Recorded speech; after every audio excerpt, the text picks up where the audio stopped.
The Gambler, by Fyodor Dostoevsky, translated by C.J. Hogarth. Chapter 7.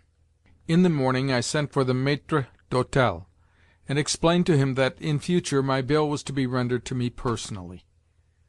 As a matter of fact, my expenses had never been so large as to alarm me, nor to lead me to quit the hotel, while, moreover, I still had 160 gulden left to me, and in them, yes, in them perhaps, riches awaited me. It was a curious fact that, though I had not yet won anything at play, I nevertheless acted, thought, and felt as though I were sure, before long, to become wealthy, since I could not imagine myself otherwise. Next I bethought me, despite the earliness of the hour, of going to see Mr. Astley, who was staying at the Hôtel de l'Angleterre, a hostelry at no great distance from our own. But suddenly De Griers entered my room. This had never before happened, for of late that gentleman and I had stood on the most strained and distant of terms, he attempting no concealment of his contempt for me, he even made an express point of showing it, and I having no reason to desire his company. In short, I detested him. Consequently, his entry at the present moment the more astounded me. At once I divined that something out of the way was on the carpet. He entered with marked affability, and began by complimenting me on my room. Then, perceiving that I had my hat in my hands, he inquired whither I was going so early, and no sooner did he hear that I was bound for Mr. Astley's than he stopped, looked grave, and seemed plunged in thought. He was a true Frenchman in so far as that, though he could be lively and engaging when it suited him, he became insufferably dull and wearisome as soon as ever the need for being lively and engaging had passed. Seldom is a Frenchman naturally civil. He is civil only as though to order and of set purpose. Also, if he thinks it incumbent upon him to be fanciful, original, and out of the way, his fancy always assumes a foolish, unnatural vein, for the reason that it is compounded of trite, hackneyed forms. In short, the natural Frenchman is a conglomeration of commonplace, petty, everyday positiveness, so that he is the most tedious person in the world. Indeed, I believe that none but greenhorns and excessively Russian people feel an attraction towards the French, for, to any man of sensibility, such a compendium of outworn forms, a compendium which is built up of drawing-room manners, expansiveness, and gaiety, becomes at once over-noticeable and unbearable. "I have come to see you on business," De Griers began in a very off-hand, yet polite tone. "Nor will I seek to conceal from you the fact that I have come in the capacity of an emissary, of an intermediary, from the General. Having small knowledge of the Russian tongue, I lost most of what was said last night, but the General has now explained matters, and I must confess that—" "See here, Monsieur De Griers," I interrupted, "I understand that you have undertaken to act in this affair as an intermediary. Of course I am only un utchitel, a tutor, and have never claimed to be an intimate of this household, nor to stand on at all familiar terms with it. Consequently, I do not know the whole of its circumstances. Yet pray explain to me this. Have you yourself become one of its members, seeing that you are beginning to take such a part in everything, and are now present as an intermediary?" The Frenchman seemed not overpleased at my question. It was one which was too outspoken for his taste, and he had no mind to be frank with me. "I am connected with the General," he said dryly, "partly through business affairs and partly through special circumstances. My principal has sent me merely to ask you to forego your intentions of last evening. What you contemplate is, I have no doubt, very clever, yet he has charged me to represent to you that you have not the slightest chance of succeeding in your end, since not only will the Baron refuse to receive you, but also he, the Baron, has at his disposal every possible means for obviating further unpleasantness from you. Surely you can see that yourself. What, then, would be the good of going on with it all?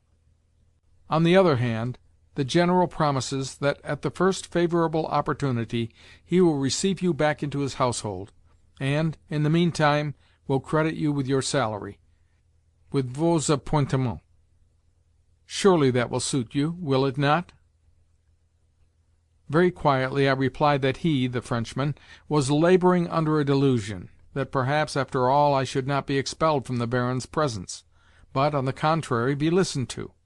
Finally, that I should be glad if Monsieur de Griers would confess that he was now visiting me merely in order to see how far I intended to go in the affair. "Good heavens!" cried de Griers. "Seeing that the General takes such an interest in the matter, is there anything very unnatural in his desiring also to know your plans?" Again I began my explanations, but the Frenchman only fidgeted and rolled his head about as he listened, with an expression of manifest and unconcealed irony on his face. In short, he adopted a supercilious attitude. For my own part, I endeavoured to pretend that I took the affair very seriously. I declared that, since the Baron had gone and complained of me to the General, as though I were a mere servant of the General's, he had, in the first place, lost me my post, and, in the second place, treated me like a person to whom, as to one not qualified to answer for himself, it was not even worth while to speak. Naturally, I said, I felt insulted at this. Yet, comprehending as I did differences of years, of social status, and so forth, here I could scarcely help smiling, I was not anxious to bring about further scenes by going personally to demand or to request satisfaction of the Baron. All that I felt was that I had a right to go in person and beg the Baron's and the Baroness's pardon. The more so since of late I had been feeling unwell and unstrung, and had been in a fanciful condition, and so forth, and so forth. Yet, I continued, the Baron's offensive behaviour to me of yesterday, that is to say, the fact of his referring the matter to the General, as well as his insistence that the General should deprive me of my post, had placed me in such a position that I could not well express my regret to him, the Baron, and to his good lady, for the reason that in all probability both he and the Baroness, with the world at large, would imagine that I was doing so merely because I hoped, by my action, to recover my post. Hence, I found myself forced to request the Baron to express to me his own regrets, as well as to express them in the most unqualified manner, to say, in fact, that he had never had any wish to insult me. After the Baron had done that, I should, for my part, at once feel free to express to him, whole-heartedly and without reserve, my own regrets. In short, I declared in conclusion, my one desire is that the Baron may make it possible for me to adopt the latter course. "Oh, fie! What refinements and subtleties!" exclaimed de Griers. "Besides, what have you to express regret for? Confess, monsieur, pardon me, but I have forgotten your name. Confess, I say, that all this is merely a plan to annoy the General? Or perhaps you have some other and special end in view, eh? In return, you must pardon me, mon cher Marquis, and tell me what you have to do with it." "The General—" "But what of the General? Last night he said that, for some reason or another, it behoved him to move with especial care at present, wherefore he was feeling nervous. But I did not understand the reference." "Yes, there do exist special reasons for his doing so," assented de Griers in a conciliatory tone, yet with rising anger. "You are acquainted with Mademoiselle de Cominges, are you not?" "Mademoiselle Blanche, you mean?" "Yes, Mademoiselle Blanche de Cominges. Doubtless you know also that the General is in love with this young lady, and may even be about to marry her before he leaves here?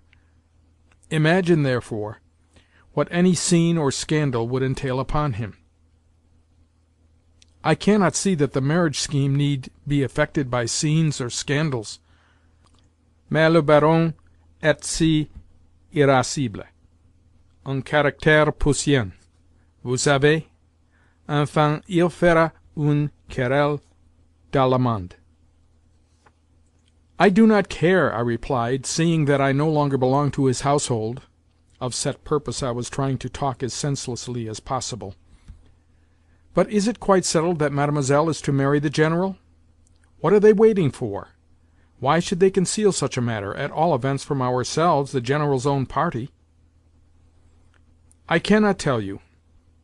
The marriage is not yet a settled affair, for they are awaiting news from Russia.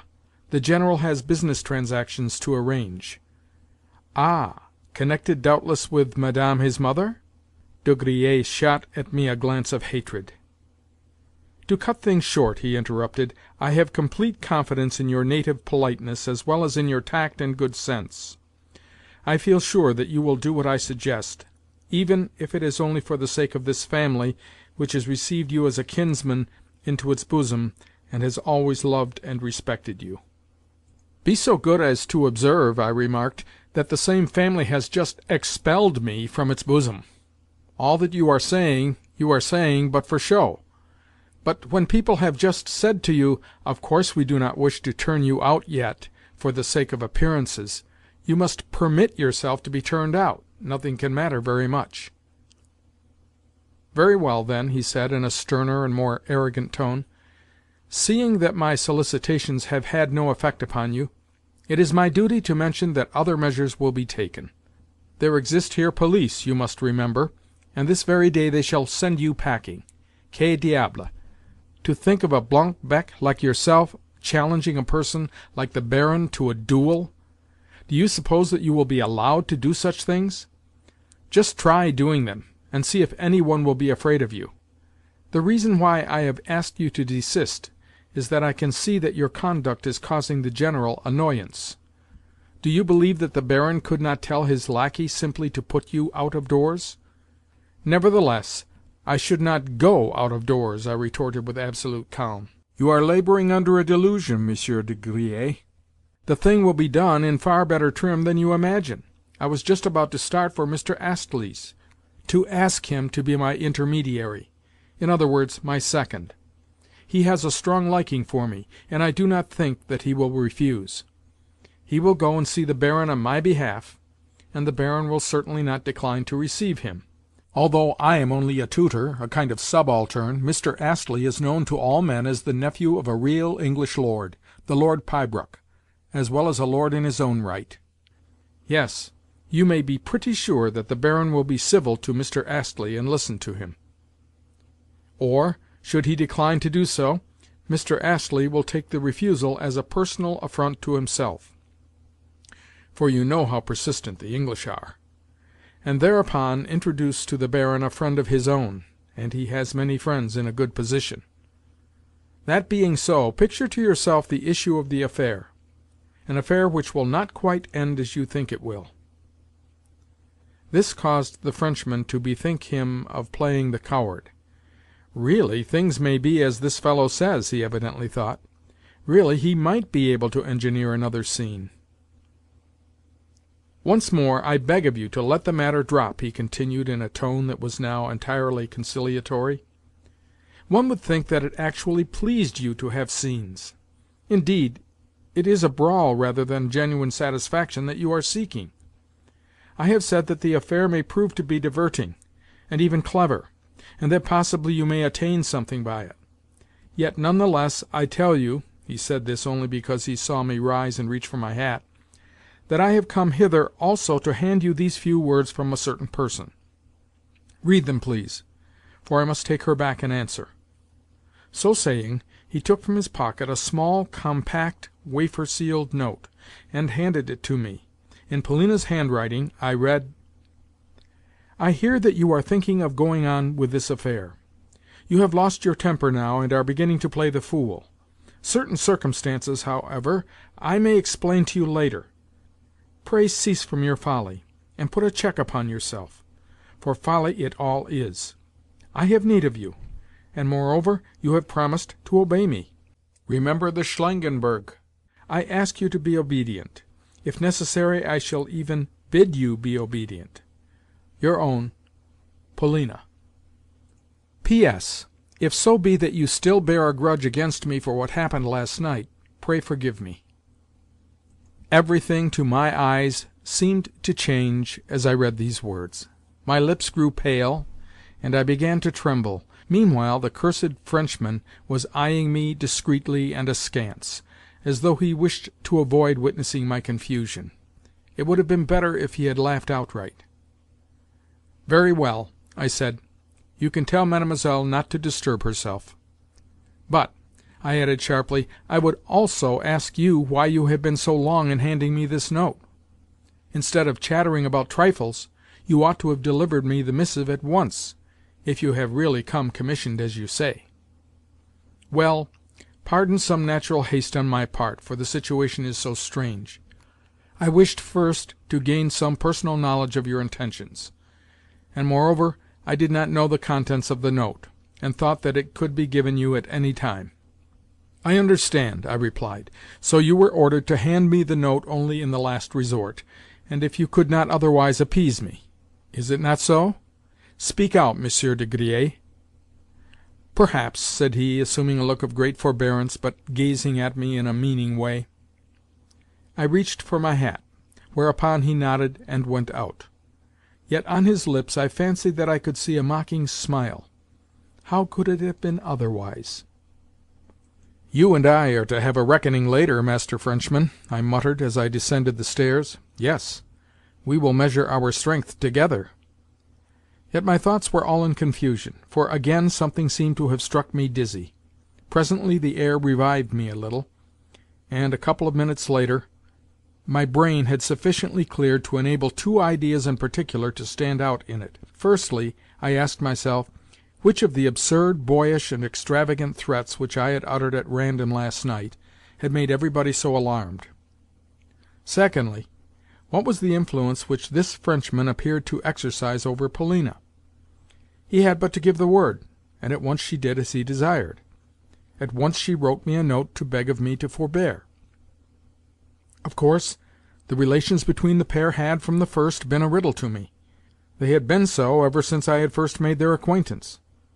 But of late I had remarked in her a strong aversion for, even a contempt for, him, while for his part he had scarcely even looked at her, but had behaved towards her always in the most churlish fashion.